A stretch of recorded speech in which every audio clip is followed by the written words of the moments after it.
कुछ लोग धन और संपत्ति के आ जाने से अपने सगे रिश्तों को भी भूल जाया करते हैं, जो कि ठीक नहीं है। और इसी से संबंधित एक कहानी आप लोगों के सामने हम लेकर आए हैं।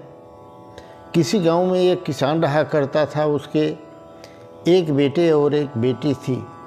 बेटी बड़ी थी। बाप ने उसे अच्छी तरह से पढ़ाया लिखाया और अपनी हैसियत के अनुसार कर्ज आदि लेकर के एक बहुत बड़े घर में उसकी शादी कर दी। और कुछ दिन के बाद माँ बाप जब स्वर्गवास हो गया उनका, तो बेटा घर पे ही रहा करता था। उसकी पढ़ाई भी पूरी नहीं हो पाई थी क्योंकि वो छोटा था।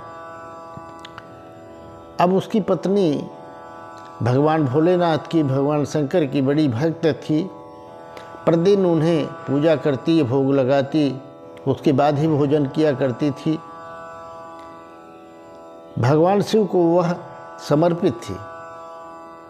उधर उसकी जो बहन थी वह बड़े घर में रहती थी। उसके पास अपार संपत्ति थी और वह बड़ी घमंडी थी। एक बार की बात है कि बहन के ननद की शादी पड़ी और उसने सब जगह निमंत्रण भेजा, पर अपने भाई के यहाँ निमंत्रण नहीं भेजा। भाई कहीं से पता पा गया तो उसे लगा कि बहुत दिन हो गया, बहन ने निमंत्रण भले ही न भेजा हो, पर मैं बहन से मिलने जाऊंगा इसी बहाने और उनके कार्यक्रम में शामिल होऊंगा। उसने अपने पत्नी को बताया कि बहन के घर पे शादी है और मैं वहाँ जाऊंगा। यद्यपि पत्नी ने मना किया कि निमंत्रण नहीं भेजा है तो जाना उचित नहीं है, फिर भी उसने कहा नहीं, बहन है और मेरा मन बहुत दिनों से उसे देखा नहीं, तो देखने का मन करता है, चला जाऊंगा। अब उसने उसके फटे पुराने जो मैले कुचैले कपड़े थे पहन करके बहन के घर गया। वहाँ पर बहुत से मेहमान आए हुए थे और शादी की तैयारियां चल रही थी। जब वो वहाँ पर गया तो बहन की जो छोटी देवरानी थी उसने देखा और उसने जाकर के अपने जेठानी से कहा कि तुम्हारे भाई आए हैं। उसने कहा देखो मेरा भाई आया है तो देखो कैसे कपड़े पहन के आया है, क्या लेकर आया है। तो उसकी देवरानी ने बताया कि वो तो बड़ा मैला कुचैला कपड़ा फटा पुराना पहन के आया है, उसके पास कुछ है तो नहीं। उसने कहा देखो ऐसा करो, तुम पीछे के दरवाजे से उसे ले आओ और मैं बाहर इस समय नहीं जा सकती। तो उसकी देवरानी ने उसे जा कर के पीछे के दरवाजे से अंदर ले आई।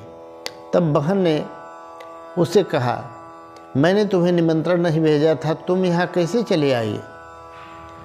भाई ने कहा बहन मैं तो तुम्हें देखने का बड़ा मन कर रहा था, मिलने का मन कर रहा था, इसलिए मैं चला आया।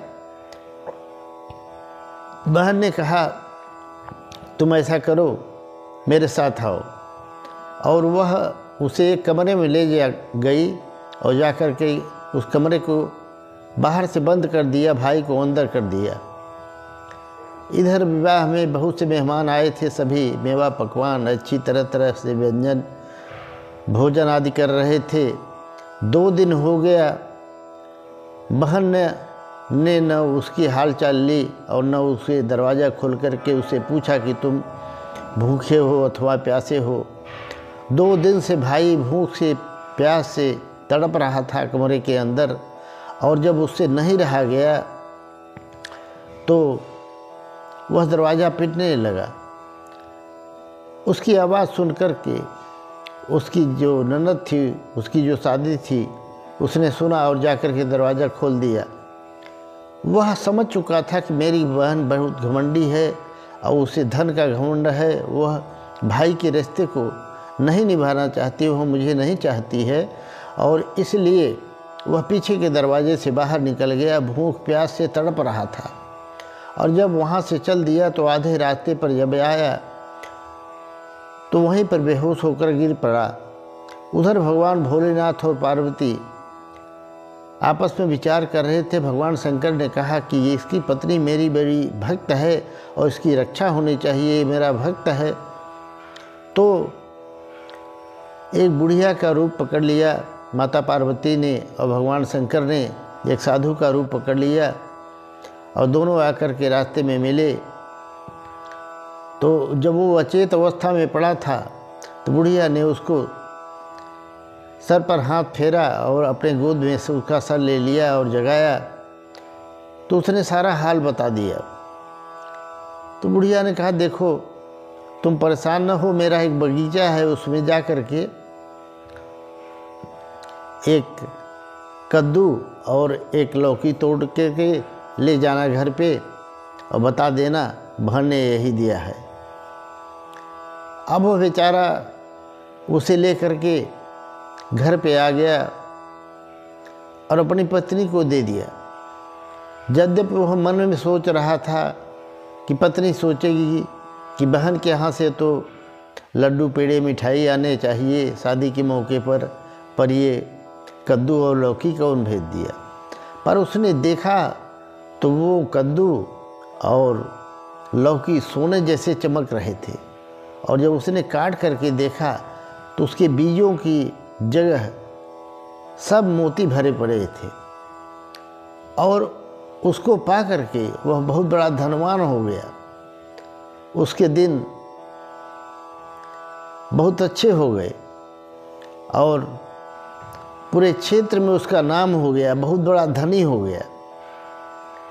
तो एक बार वह फिर अपने मन में सोचा कि अब मैं अपने बहन के पास जाऊंगा और उससे मिलूंगा, देखूं अब उसका व्यवहार कैसा रहता है। उसने अच्छे बढ़िया सूट कपड़े पहने और हाथ में बहुत सा उपहार लिया और जाकर के बहन के पास गया। और जब बहन ने उसे देखा दूर से ही तो उसने दौड़ करके अपने भाई को बुलाया और घर में बिठाया, बड़ा स्वागत किया, सत्कार किया।